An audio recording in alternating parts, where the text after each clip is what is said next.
আয়নাঘর। এটি একটি গোপন বন্দিশালা। আয়নাঘর নামে পরিচিত এই গোপন বন্দিশালাটি গোয়েন্দা সংস্থা ডিজিএফআই দ্বারা পরিচালিত। আয়নাঘর বা গোপন বন্দিশালা এই বিশেষ কারাগারটি প্রধানত হাই ভ্যালু ব্যক্তিদের আটকে রাখার ক্ষেত্রে ব্যবহৃত হতো।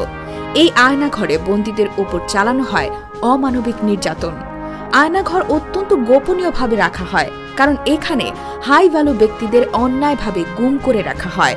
মূলত সাধারণ জনগণ যাতে বিষয়টি জানতে না পারে সেজন্য গোপনীয়তা রক্ষা করা হয়। এই আয়নাঘরে অনেক মানুষকে অন্যায়ভাবে বন্দী করা হয়েছে।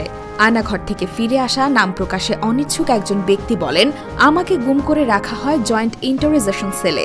সেটাকে ডেভেলপ করে আয়নাঘর বানানো হয়। প্রচুর লোক সেখানে আটকানো আছে। তারা মানবেতর জীবনযাপন করছেন।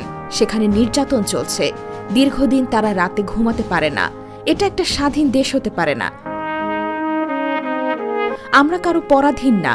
কাউকে এভাবে উঠিয়ে নিয়ে রাখা যায় না। আজ 6ই আগস্ট জামাতে ইসলামীর সাবেক আমির প্রয়াত গোলাম আজমের মেজ ছেলে সাবেক সেনাবাহিনী ব্রিগেডিয়ার জেনারেল আবদুল্লাহিল আমান আজিম ও ফাঁসির দণ্ডপ্রাপ্ত জামায়াতে ইসলামী নেতা মীর কাশেম আলীর ছোট ছেলে মেয়র আহমদ বিন কাশেম আয়নাঘর থেকে মুক্তি পেয়েছেন।